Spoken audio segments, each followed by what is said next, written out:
made earlier this morning. Joining today from Agenus are Garo Armen, Founder, Chairman, and Chief Executive Officer, Dr. Stephen O'Day, our Chief Medical Officer, Robin Taylor, our Chief Commercial Officer, and Zach Armen, VP, Corporate Development and Investor Relations. We also have the pleasure of having two globally renowned thought leaders in the space of neoadjuvant colon cancer treatment and research. Also joining today is Professor Miriam Chalabi of the Netherlands Cancer Institute, a globally recognized leader in gastrointestinal oncology, scientific co-chair of the ESMO Congress, the pioneering investigator behind the landmark niche studies in neoadjuvant immunotherapy for colon cancer, and the 2026 Innovation in Science Award recipient and a ROBBIN investigator. Also with us is Dr. Pashtun Kasi, the RAD Family Chair in Gastrointestinal Oncology and Medical Director of GI Medical Oncology at City of Hope, Orange County, whose leadership of the landmark NEST trial has helped establish neoadjuvant botensilimab plus balstilimab as one of the most promising new immunotherapy approaches for patients with MSS colorectal cancer. Both are investigators in the upcoming ROBBIN trial. The following webcast contains forward-looking statements regarding Agenus' businesses that are made pursuant to the safe harbor provisions of the federal securities laws. Please reference the full forward-looking statements in our statement shown now, which can be also found on our website in this webcast presentation, along with our company overview presentation. So with that, I will turn the call over to Garo. Thank you very much, Stephanie, and thank you, our guests, Professor Chalabi and Dr. Kasi, as well as all of you for joining us this morning. Today's announcement marks an important development for Agenus. At its core, it represents Agenus focusing on a program which can be life-changing for patients and create unprecedented value for Agenus stakeholders. It also signifies a deliberate decision by the company to concentrate our resources behind what we believe is our highest impact and highest value opportunity, that is, neoadjuvant BOT/BAL in MSS colon cancer. And for those of you that may not recognize that term, MSS colon cancer accounts for approximately 85% of all colon cancers, as well as it is the most difficult to treat colon cancer and unresponsive to immunotherapy until BOT/BAL. And with this additional infusion of cash, it will provide us with the opportunity to execute that strategy from a position of financial strength. We made this decision to pursue the ROBBIN trial, our phase 3 registration-enabling study of neoadjuvant BOT/BAL in high-risk stage 2 and stage 3 MSS colon cancer. We designed this study based on data generated in multiple ongoing ISTs, and you'll hear more about them from our guests, highlighted by NEST and Unicorn, and with the input of some of the most prominent clinicians, two of whom have joined us today. The data from NEST and Unicorn, along with Dr. Chalabi's NEO-ACIS trial, are consistent across more than a dozen clinical centers in the U.S. and Europe. Importantly, we have discussed the ROBBIN trial with the FDA and received feedback supporting it as a registrational pathway for BOT plus BAL in this prevalent treatment setting with no newly approved therapies in the last 2 decades. This is the setting where we believe the biology of BOT/BAL, the clinical need, and the patient impact and the value creation opportunity come together, converge basically most powerfully. While we have generated exciting and for some patients life-saving clinical data in late-line metastatic disease, patients with advanced disease are generally very sick, heavily pretreated, and often have limited time.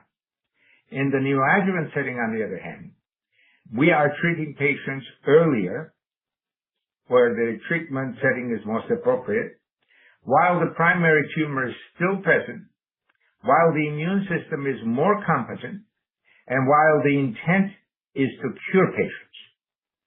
This has always been central to Agenus' mission, to move next-generation immunotherapy agents to the settings where it can have the greatest impact.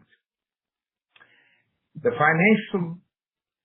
the financing announced today, let us pursue that path. The $85 million upfront is expected to remove near-term financing pressure, and with full warrant exercise, the structure objective for this is to fund the ROBBIN trial and Agenus operations through the year-end 2031, carrying us through several key value inflection points of this registrational program. You will hear more from Zach on the transaction, Robin on the strategic rationale, Professor Chalabi and Dr. Kasi on the clinical foundation, and Stephen on the ROBBIN design. And I'd lastly like to thank our new distinguished investors for having done the significant amount of work to make this decision. With that, I will turn it to Zach. Thank you, Garo. Earlier this morning, we announced a private placement of up to $340 million led by Commodore Capital, with participation from RA Capital Management, TCGX, Invus, and Ligand Pharmaceuticals. This transaction includes $85 million of upfront gross proceeds and 2 warrant tranches totaling potential additional gross proceeds of $255 million. Each of the 3 funding tranches, including the $85 million upfront, were priced at a premium to the market closing price as of last Friday, July 10th. This structure aligns capital with key value inflection points within the ROBBIN trial timeline and our path toward full approval. Our conviction is that the ROBBIN trial will unlock BOT plus BAL's promise to deliver significant patient benefit and shareholder value, and this financing provides us with the resources needed to execute on that promise. We are excited for the path forward and thank all of you for joining us on today's webcast. We are fielding Q&A questions now if you would like to submit through the Zoom webcast application. I will now turn the call over to Robin Taylor, our Chief Commercial Officer, to frame the unmet need and strategic rationale. Thank you, Zach. Let me start with the unmet need. Colorectal cancer is now the leading cause of cancer-related death among Americans under 50. Across all ages, the overall disease incidence is 155,000 cases every year in the U.S. About 70% of these tumors are colon cancer, and about 15% of early-stage tumors are microsatellite high, which are candidates for immunotherapy. But about 85% of resectable colon cancers are microsatellite stable, which are immunologically cold and refractory to conventional immunotherapy. That is where BOT and BAL comes in. Botensilimab is a next-generation Fc-enhanced anti-CTLA-4 antibody designed to work with balstilimab, our anti-PD-1, to turn cold tumors hot, driving broad immune activation and T-cell memory. Go to the next slide, please. There we go. These images are from a patient with MSS colon cancer treated in the neoadjuvant setting from the NEST study. On the left, an 8-centimeter mass in a 40-year-old woman. On the right, the same colon 7 weeks later after just 1 dose of BOT and 2 of BAL, immediately prior to surgery, and this was subsequently confirmed as a pathologic complete response. One of many across the BOT and BAL neoadjuvant studies. This example clearly demonstrates what BOT, an Fc-enhanced CTLA-4, can do when the primary tumor with its full repertoire of neoantigens is still in place. We have shown broad activity of BOT and BAL in late-line metastatic tumors, including MSS colorectal cancer. But the benefit we can deliver in the neoadjuvant curative intent setting, the high-risk stage 2 and stage 3 MSS colon cancer, dwarfs the impact of metastatic disease for a population with no major therapeutic advance in over 20 years since oxaliplatin was approved. Our strategic pivot rests on 4 points. First, the population was larger, roughly 38,000 high-risk stage 2 and 3 MSS patients treated annually in the U.S. Second, the impact for patients and for payers is greater in a curative intent setting. Third, 2 phase 2 studies demonstrated deep, rapid pathologic responses and support a high probability of success in phase 3. And fourth, ROBBIN's design is aligned with FDA feedback and backed by financing through the program's major value inflection points. In short, we are focusing bot and bell, where the rationale, the need, the data, and the value are most aligned. In NEST and Unicorn, neoadjuvant bot bal produced consistent results with respect to pathologic response. The key measure used for pathologic response is the pathologic complete response rate, or PCR for short, which is defined by the finding of no viable invasive cancer cells in the resected specimen after neoadjuvant therapy, as determined by a pathologist after surgery. For event-free survival, the benefit is measured as a hazard ratio, which is a statistical measure of the relative treatment effect on a time-to-event outcome. The ROBBIN phase 3 study is targeted to a hazard ratio of 0.65, or a 35% reduction in the risk of recurrence or death. To understand the effect of the PCR rate on the potential hazard ratio of the ROBBIN study, we analyzed 21 neoadjuvant and perioperative trials, examining the relationship between the PCR rate delta between the experimental and control arms and the event-free survival hazard ratio. As you can see, there is a strong correlation between the two measures in the plot on the left. The table on the right shows the projected hazard ratios at different PCR deltas. We expect a PCR rate of 0% in the control arm, as was seen in prior studies such as Foxtrot, Neocall, and Optical for patients who went straight to surgery without neoadjuvant treatment.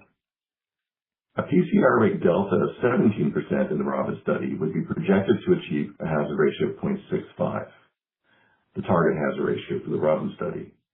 The PCR rate observed in the NEST and Unicorn phase 2 trials meaningfully exceeds that target.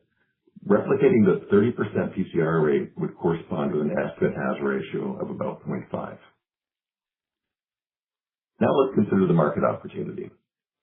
Approximately 85,000 people are diagnosed with stage 1, 2, or 3 colon cancer in the U.S. each year. About 15% of these patients have MSI-high tumors and are already candidates for currently approved immunotherapies. The remaining 85% of patients with MSS tumors equals about 68,000 stage 1 to stage 3 patients. Of this group, ROBBIN focuses on the high-risk stage 2 and stage 3 MSS population, which is about 38,000 eligible patients annually. At an illustrative $200,000 course of neoadjuvant treatment, the addressable market opportunity translates to greater than $7 billion market opportunity. This is why the ROBBIN study is commercially and clinically different from a late-line metastatic program. The patient population is larger, the clinical goal is tied to preventing recurrence and preserving long-term survival, and has a greater impact on life years saved, and the endpoints are aligned with the goal of changing clinical practice. To put this into clinical context, I will now turn to Professor Miriam Chalabi, whose work has helped shape the field of neoadjuvant immunotherapy in colorectal cancer. Good morning, everyone. It's great to be here to discuss the exciting avenue of neoadjuvant immunotherapy in colorectal cancer, something that I think over 10 years ago we didn't think was possible, especially not for MSS colon cancer. So I'll be discussing some of the data on where we stand in terms of treatment of colorectal cancer in general, as well as what we have on neoadjuvant immunotherapy in colorectal cancers, both MSI and MSS colorectal cancers. So first of all, it's good to set the stage on how do we treat patients with colon cancers, I would say, at this time. And this hasn't changed over the past 20 years. We treat patients with direct surgery, usually unless there's a real need for neoadjuvant therapy, which is not the standard of care. We treat them with surgery, and then we decide based on the pathologic assessment whether there's adjuvant chemotherapy needed, yes or no. All patients are treated mostly with the same type of chemotherapy, regardless of whether they have an MSI or MSS tumor. We don't look at molecular subtypes or anything like that at this time yet. So everybody gets the same treatment usually when they have a high-risk stage 2 tumor when it comes to MSS colon cancers, or when they have a stage 3 tumor, meaning that they have lymph node positive disease. Despite this treatment with surgery followed by chemotherapy, there's still a very high recurrence rate for these patients who receive up to 6 months of adjuvant chemotherapy sometimes and the surgery. 20 to 40% of these patients can still recur. So we still need a better treatment option for these patients and to ultimately improve their long-term outcomes and decrease toxicities, of course, because chemotherapy is not without side effects. Many patients suffer from polyneuropathy also in the long term, and there's definitely room for improvement in both outcomes but also in side effects that we incur based on our treatments. Next slide, please. So the Foxtrot study, what I mentioned before is that neoadjuvant therapy is not a standard of care. It's becoming standard of care more and more, and this is also thanks to the Foxtrot study. The Foxtrot study was actually the very first study in which patients with colon cancer were treated with neoadjuvant chemotherapy. And these were patients that were treated, randomized to either perioperative chemotherapy, so either neoadjuvant plus adjuvant chemotherapy or adjuvant chemotherapy alone, and this was based on clinical staging. So patients were selected based on their T stages and their tumor, such as will be the case for the ROBBIN trial. In this study, there was no specific requirement of having an MSS or an MSI tumor, and that was because back then, we did not know what these data were going to show us in terms of the differences in responses between MSI and MSS tumors.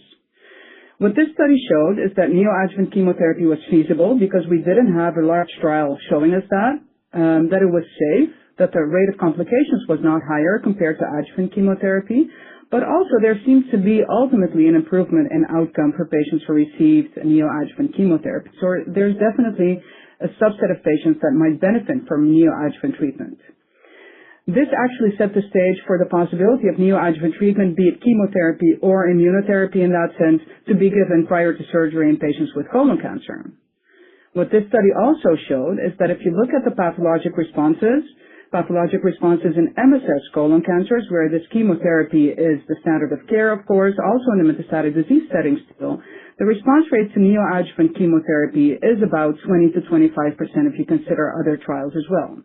So that is kind of what we're looking at in terms of the standard of care and how that performs in the neoadjuvant chemotherapy setting. And that is something to keep in mind when discussing what we're looking for in terms of responses and ultimately also improvement in outcome when considering neoadjuvant immunotherapy. Because MSI tumors respond exceptionally well to neoadjuvant immunotherapy, and that's almost 100% of patients that may respond, but that's a completely different biology, and that's a small subset of patients with colon cancer, while the 85% of patients still have their chemotherapy as the standard of care, and that's all we have, actually. Other chemotherapies have been tried, and that hasn't worked. So there's definitely a need for improvement for that patient population. Next slide, please. So what we did in the NEAT study, and this is a large platform study where we have treated patients with MSI colon cancers, and as I mentioned before, immunotherapy works exceptionally well for that group, but that's not the group that we're talking about here. We're talking about the patients with MSS colon cancer that encompass most of the patients with early stage non-metastatic disease. What we set out to do in the NICHE trial, and this was the very first trial to look at the neoadjuvant immunotherapy in a group of patients with MSS colon cancers, we had the hypothesis that if you treat patients with early stage disease, that there was a higher chance of them responding to immunotherapy compared to the data that we had back then. And that was before Bot and Bell and before the next generation CTLA-4. That was with Ipi/Nivo in this case. Patients with metastatic disease were not responding to immunotherapy. But we had this hypothesis that treating earlier, such as is the case also for other tumor types, leads to better responses. Also for colon cancer, where we know that a subset of MSS colon cancers can be immunogenic and can respond. So we treated 31 patients in this trial with neoadjuvant ipilimumab and nivolumab, just 2 cycles of nivolumab, 1 cycle of ipilimumab, and that was the whole treatment, and patients went to surgery within 6 weeks thereafter. And very much according to our hypothesis, we found that a subgroup of patients did respond. And this was not just a little bit of response. These were patients that had deep pathologic responses, including PCRs. Within 4.5 weeks from first dose of immunotherapy to surgery. So there's 26% response rate that we saw in this study with just 2 cycles of neoadjuvant immunotherapy, meaning that if you have an even better treatment, including a better anti-CTLA-4, hopefully that will lead to more responses in this patient group when you look at a very large data set in a randomized trial. And ultimately, you will want to compare this to the standard of care, which is adjuvant chemotherapy in this case. And compare that, of course, also to what we're seeing with neoadjuvant chemotherapy from the Foxtrot trial. We also saw that when patients respond to immunotherapy, that they don't have any recurrences, and this is something that has been shown in melanoma trials. This has been shown in MSI colon cancers as well, and this being a small group of patients, of course, and that has to be kept in mind. But we also see here that patients who do have a pathologic response to that very short duration of treatment have an excellent long-term outcome without recurrences, while patients who don't respond are at significantly higher risk of recurring. Next slide, please. And that was my last slide. So I think now I will pass it on to Dr. Pashtun Kazi, who will be talking about his experience with Nesting Unicorn with the neoadjuvant bottom valve. Thanks so much, Dr. Chalabi. I'm glad to be here as a clinician and investigator of the neoadjuvant studies, the so-called NEST group of studies. I'll also be talking about the Unicorn study as well, and NEST and Unicorn both matter because they're exactly evaluating the combination of bot and bal in the setting where ROBBIN trial is going to happen, which is before surgery, when the tumor is still present and a timeline that fits into a surgical schedule. Now, as mentioned earlier a few times already, the neoadjuvant setting is attractive because the primary tumor is still in place, the draining lymph nodes are in place, the tumor can serve as a source of antigen, and as Dr. Chalabi also mentioned, there are reasons why the same setting can be more conducive to immunotherapy, in this case, checkpoint blockade. The other thing that's also very powerful in the neoadjuvant setting is the ability to get tissues. So we're not talking about responses on scans. We're talking about pathologic responses of affected tissue and also the opportunity to assess the biology in real time. As shown here in the schema, the NEST group of studies, the NEST 1 and NEST 2, looked at 2 schedules. Essentially, we looked at if the longer time to let the immunotherapy brew. Initially when we proposed the NEST 1 study, the standard of care is you get to surgery as soon as possible, whether that's next week or in the next couple of weeks. So we had a very short window of opportunity to not to delay curative treatment. So patients on average went for surgery within 3 to 4 weeks. As early as 20 days from the first dose of bot, we had patients going for surgery. Once we had more data on the first set of patients showing deep pathologic responses and no safety issues, the NEST 2 was looking at the same single dose of bot, but a couple of extra doses of bal, but more importantly, a higher time to let the surgery happen at about approximately 8 weeks. Unicorn study, as shown on the right side of the schema, is a very similar design done independently, and the average time of surgery was a median of about 5 weeks. Now, if we can go to the next slide. The summarized here is the NEST group of data. Again, we had a few MSI high patient seizures as part of the initial design to provide proof of principle, but most of the data is focusing on MSS tumors. In the MSS tumor, approximately, if we look at the definition of at least 50% tumor regression, this was nearly about 59%. Now, if you look at least 90% of the tumor being dead, it was about 41%, and completely pathologic response, so no tumor viable at the time of surgery, was about a third. Now, again, I want to reemphasize this was pathologic responses on tissue, not simply imaging changes, and that is the big distinction when we talk about neoadjuvant setting. I'll show more data, but again, one important thing to highlight is there have been no recurrences reported across these 3 different studies to date. If we can go to the next slide. Now, our Italian group of investigators, the Unicorn trial, why is it important? It provides independent corroboration. So while you can argue one center, one investigator, here it's a similar design. Again, bot-bal. One key distinction was this group also looked at monotherapy with bot, so the question of contribution of components and what does bot monotherapy add. It at least helps us understand the contribution in both MSS and MSI high tissue. And as you can see, you do need the combination as highlighted in the schema, showing deeper pathologic responses both in MSS and MSI high setting for a similar patient population. So if we go to the next slide, now across the multiple patients, approximately 38 treated with MSS with the bot-bal combination, there have been no recurrences reported to date. Now again, this follow-up is a little early. I've treated my first patient on March 17, 2023.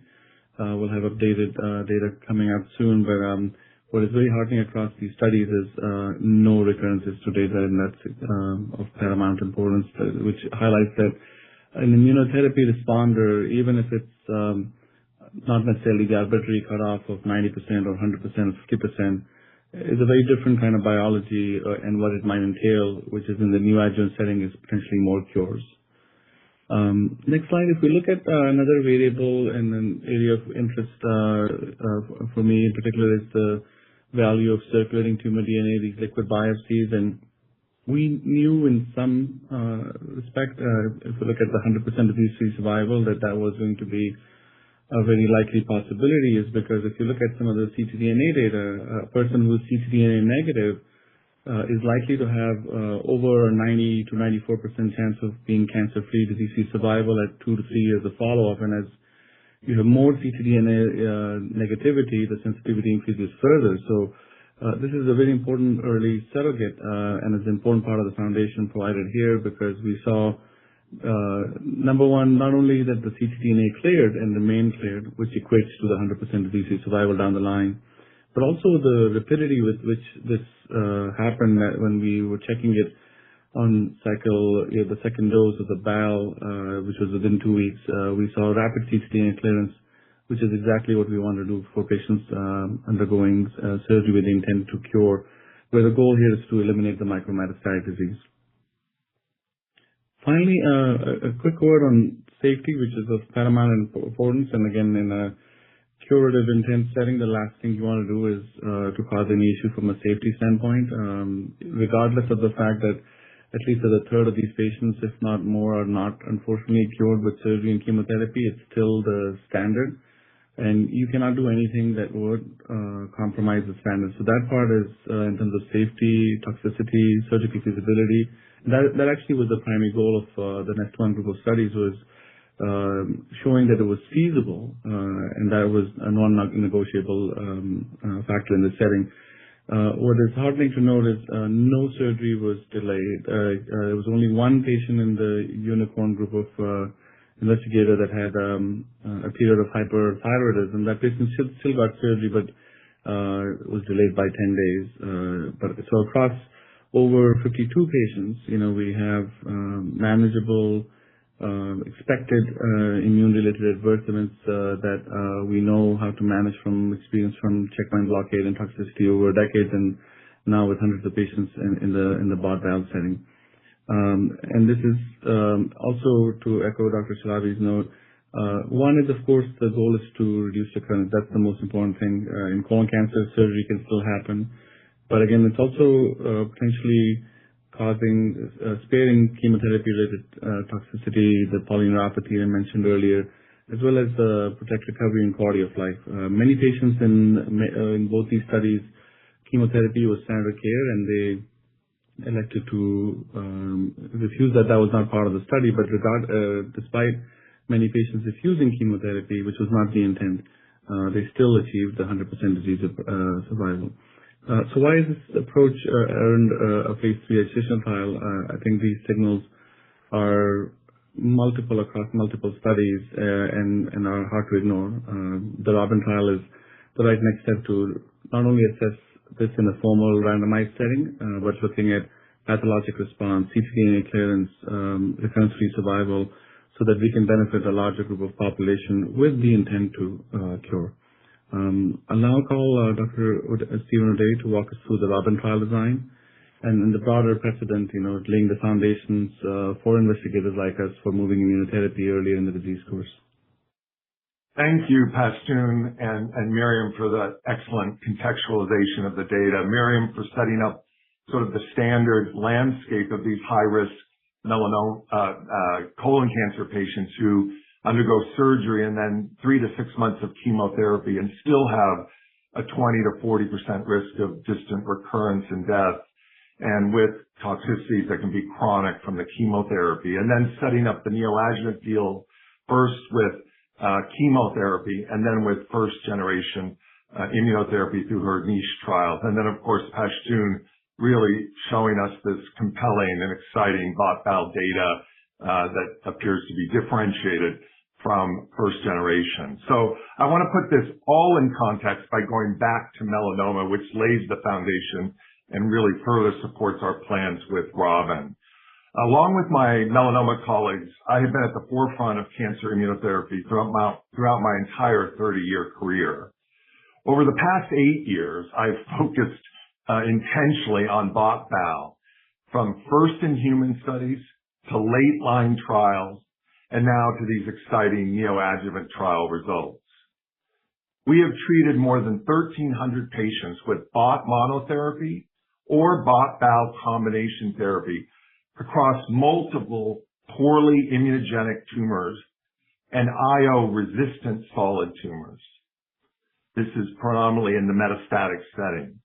This allows us to clearly see the differentiation of BOT from first-generation CTLA-4 antibodies. Importantly, the body of this extensive work and data establishes a selected dose of BOT/BAL and also established the contribution of BOT/BAL components, both in the metastatic setting and, as you saw from the UNICORN trial, in the neoadjuvant setting. And this forms the basis of registration-enabling studies. But now let's go to the arc of the melanoma story that is particularly close to my heart, and the lessons learned from the late stage to early stage, which is particularly informative today as we focus on the registration path of BOT/BAL. You remember from, in melanoma, CTLA-4 monotherapy, and then the combination of CTLA-4 with PD-1 first demonstrated this long-term survival in late-line, not early-line disease. This long-term survival was characterized by extraordinary survival plateaus that had never been seen before in solid tumors that began after 2 years, and importantly were accompanied by treatment-free survival, meaning patients were living with no additional therapy. This was transformative and continued beyond 10 years and now beyond 15 years in these initial studies. Combination PD-1 and CTLA-4 therapy now cure more than 50% of patients with widespread melanoma. This is extraordinary. And after this extraordinary success in late-line disease, we moved PD-1 agents into the adjuvant post-surgical setting. Now, this is not a neoadjuvant. This is after surgery where the tumor has been removed but has not recurred yet. And we showed remarkable clinical benefit, substantially reducing distant recurrence of metastatic melanoma. But it was really the last several years that 2 seminal trials have transformed the melanoma field even further. And these were 2 practice-changing trials, one SWOG 1801, and then, of course, the NADINA study with Christian Blank, Miriam's colleague at the National Cancer Institute of the Netherlands, which was presented as a plenary presentation at ASCO 2 years ago. These 2 trials in stage 3 melanoma clearly demonstrate a substantial decrease in the development of metastatic disease with immunotherapy in a pre-surgical setting, where others have reminded you, you have an intact primary tumor with its draining regional lymph nodes. This intact tumor and these lymph nodes leverage the power, adaptability, priming, and memory of the immune system. Now, these principles are highly relevant here and now with BOT and BAL. The neoadjuvant data you've seen from NEST, UNICORN, and Miriam's experience with neoasis, a pan-tumor setting, are compelling but not surprising based on the neoadjuvant melanoma experience, and further bolstered by neoadjuvant success in breast cancer and lung cancer, leading to recent regulatory approvals in these diseases. Okay, now let's focus on the all-important ROBBIN study. The ROBBIN study is designed as a registration-enabling trial. It's global. It's a phase 3. It's randomized, approximately 850 patients. It's in the group we've talked about all morning, the high-risk stage 2 and stage 3 MS stable colon cancer. The treatment arms will compare 6 to 8 weeks of neoadjuvant botensilimab plus balstilimab, followed by surgery, which is standard of care, compared to immediate surgery within the first 4 weeks. Both arms of the trial will receive standard adjuvant chemotherapy, but it will be based on the surgical pathologic staging. The primary endpoint of the study is event-free survival. And for those of you who may not be as familiar with this is the time after surgery and adjuvant therapy to the time to a recurrence, predominantly distant recurrent stage 4 disease. The study is powered around, as Robin said earlier, a target ratio of EFS hazard ratio of 0.65, and we will have an interim EFS analysis at 75% of events, and a final analysis when 100% events have been accumulated. Now, importantly, the FDA has aligned around key elements of the ROBBIN phase 3 study design, including the proposed patient population, both the experimental and the control arms, and of course, the primary registrational endpoint, the EFS. We are targeting first patient enrollment on the ROBBIN trial by the first quarter of 2027, an interim top-line pathologic response readout by the end of 2027, the interim EFS analysis in the second half of 2029, and the final study analysis in the second half of 2030. I will now turn it back to Garo for a short conclusion before Q&A. Thank you very much, Dr. O'Day, and thank you for the rest of our Agenus team, and particular thanks to Dr. Chalabi and Dr. Pashtun, not only for participating on today's call, but for their pioneering work with BOT/BAL in the neoadjuvant setting. What you've heard from our speakers today speaks to the why and the what of the significance of this moment for patients as well as Agenus stakeholders. The ROBBIN trial is a focused, FDA-aligned registrational path in a large, underserved, curative intent, microsatellite stable colon cancer population. And you've heard the rationale for it, as well as the data that supports initiating it. The NEST and the UNICORN data, of course, provide the clinical foundation for all of this.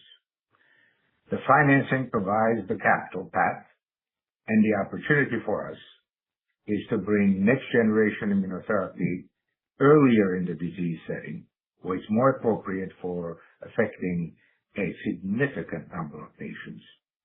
And the trial is designed for this purpose. BOT/BAL shows impressive activity quickly, as you've heard, after a brief course of treatment. Today's announcement and the transaction represent an important financing as well as a focused execution strategy. It is the realization of Agenus' mission in a setting where the biology, the patient need, and the opportunity to create significant value are all aligned. We will now open it for questions, and back to Stephanie.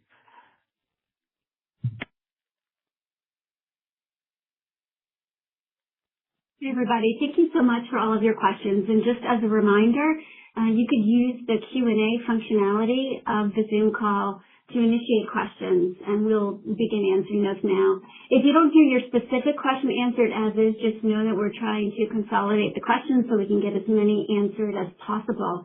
But to start off with, Professor Chalabi, there was a question here just to put things into context about you shared a lot about neoadjuvant utilization within your overview, and certainly within the area of MSI high. There was a question specifically related to how many patients today would you say on average are actually getting treated with neoadjuvant setting that specifically have MSS disease?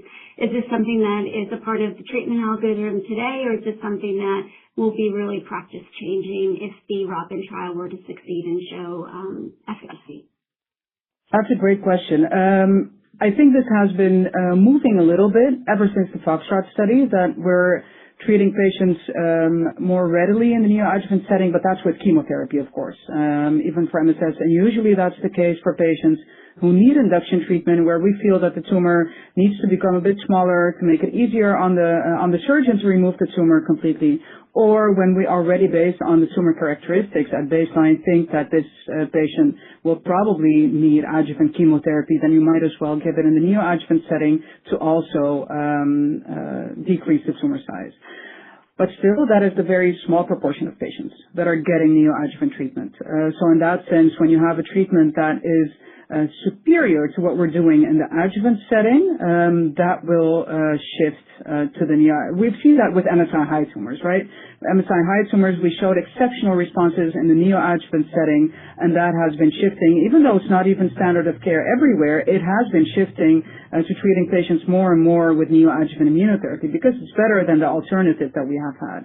So I think if you show that this is better with neoadjuvant immunotherapy than the standard of care adjuvant chemo, then it's going to become much easier to treat a much larger population with neoadjuvant immunotherapy.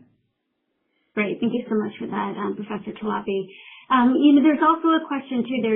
We have a lot of our investors as well as the public that follows along quite closely with all of our clinical studies. And Dr. Costi, there was a specific question here about the NEST-3 study and how that's evolving with your program and how that fits in with the strategy now moving forward with the ROBBIN study. And maybe you could share a little bit about how they actually complement one another. Exactly. So that was exactly my comment. As of 2 weeks ago, we actually dosed our first patient. So registrational studies like this, it's not a competition with investigator-initiated trials, things that Dr. Chalabi will continue to do on the new OASIS or investigator-initiated trials like NEST-1, 2, and now 3, and ongoing work by the Italian colleagues. These are investigator-initiated efforts that will continue in parallel. They have separate goals. While the registrational study will hopefully bring this to the larger patient population as standard of care, there is a deeper understanding that you can learn from translational studies, other aspects that go in tandem with some of these investigator-initiated trials that are not always possible in a phase 3 setting. So that is actually officially open and enrolling, and I would imagine that other investigator-initiated trials will continue as well and will continue to complement and support each other. Great. Thank you for that, Dr. Costi. Garo, this next question I think would be best for you to answer. There's some questions in the chat. Certainly, this is an exciting opportunity where Agenus thinks that we could provide the most value to patients in the neoadjuvant setting based off of everything that we heard today. There were some questions, however, related to what's going to happen to the patients that are on the current Batman study, and what do we anticipate to do with the French AAC as well as the named patient programs that are helping to provide access in the later line setting. Can you comment on that, please? Certainly. Thank you. First of all, with regard to patients on the current Batman study, CCTG is a great organization. Their intent to address the needs of late-stage patients is a very noble one.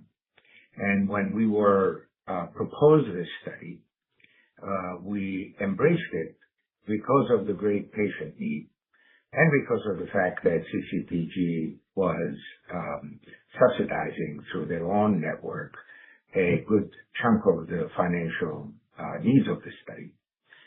All along, as we did this, dating back to the earlier parts of this year, we knew that the neoadjuvant setting, and thanks to the work done by Professor Chalabi and Dr. Kasi and Dr. Filippo in Italy and others, that this would address a significantly greater need for patients.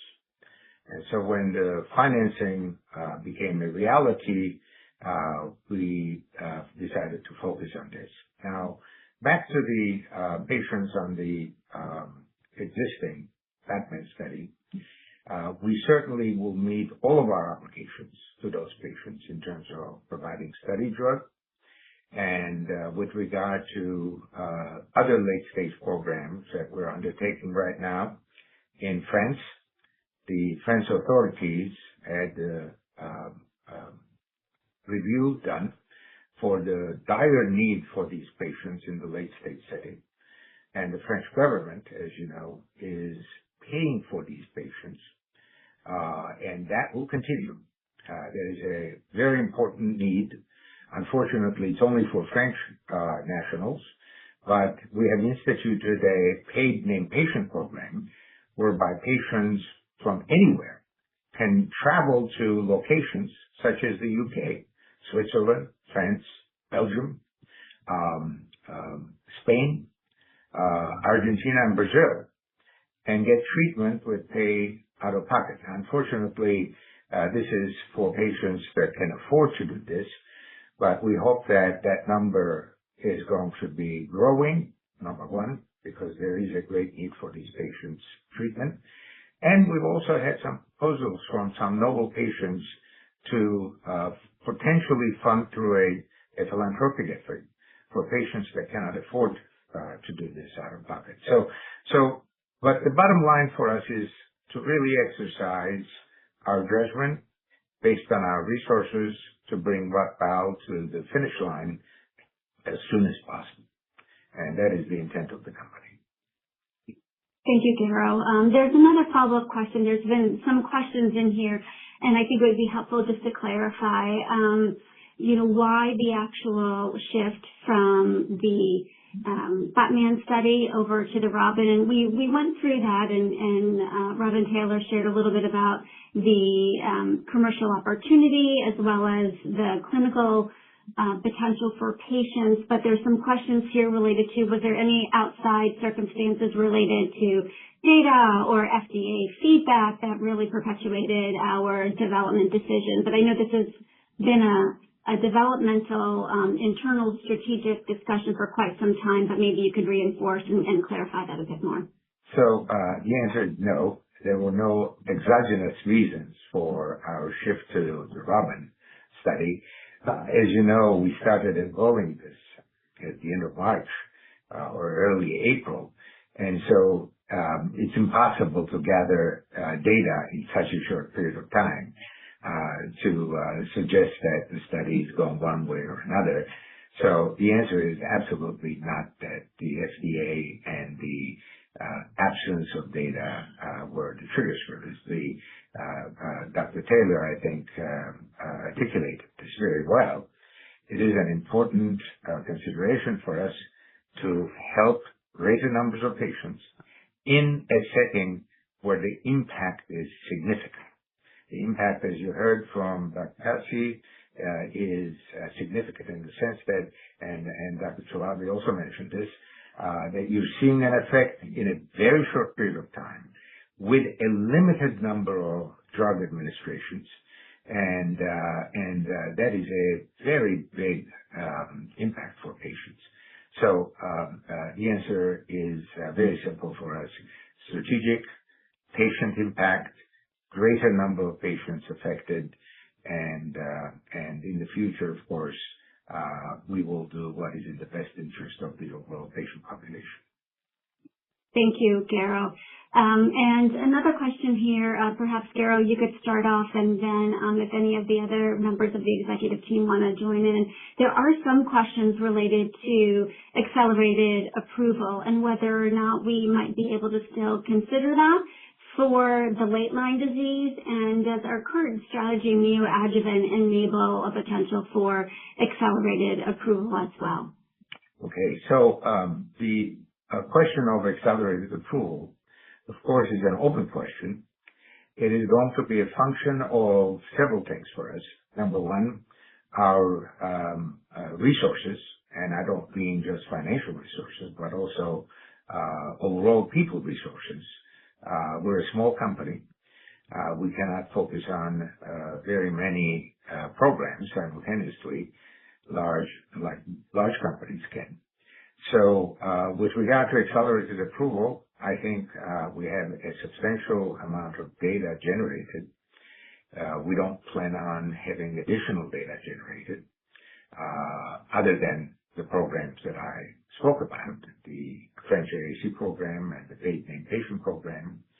And the decision on whether or not we pursue accelerated approval is going to be driven by three things. The FDA's input, because we're unwilling to go on a wild goose chase, so to speak, and hope and pray that the FDA will proceed with our accelerated approval strategy. So that's number one. French authorities certainly have put money into supporting this setting. And so that's one. Number two is the strategic considerations for the company. And Dr. Taylor is a major driver of this consideration. There are many factors that we have discussed, and for confidentiality reasons, we will not discuss publicly. And the third thing, as I said, is the financial resources and people resources that will drive this decision. So stay tuned, and we will be very transparent, as we have always been, on our path forward based on all of these considerations as the time unfolds. Thank you, Garo. I just have two other quick questions before we close the call.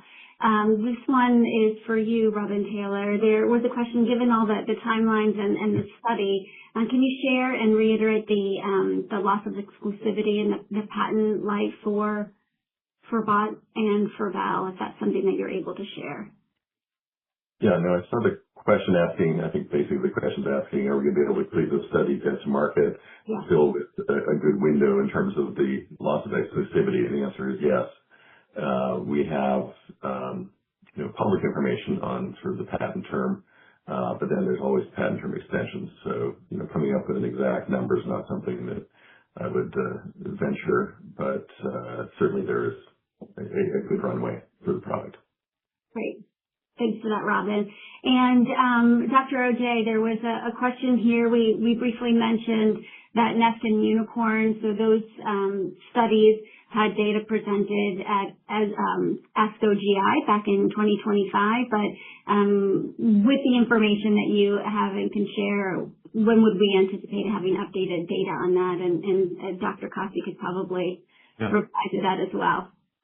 Thank you for the question. So as you know, we showed you data that was publicly presented about a year ago for both of these trials. Obviously, the trials have continued to mature and are both under active manuscript review, and we expect some data very soon on hopefully publications that will be very, very meaningful, not only for the clinical results, but the translational results that will really help clarify the mechanism of action of BOT and VAL and how cold tumors turn hot. So stay tuned. This is going to be very exciting data.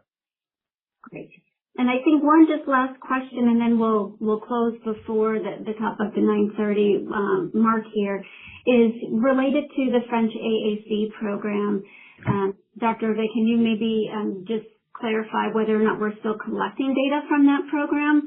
And how that will be continued to be utilized. So it's a good question. This is a very rigorous program through the French government that, number one, they looked at the data very carefully before making decisions to reimburse.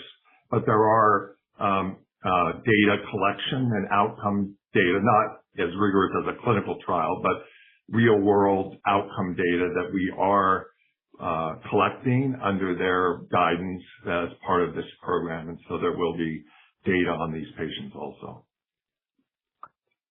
Well, thank you very much for our special guest, Professor Chalabi and Dr. Kasi, and for the rest of the executive team for this call this morning, and for those attending globally this afternoon.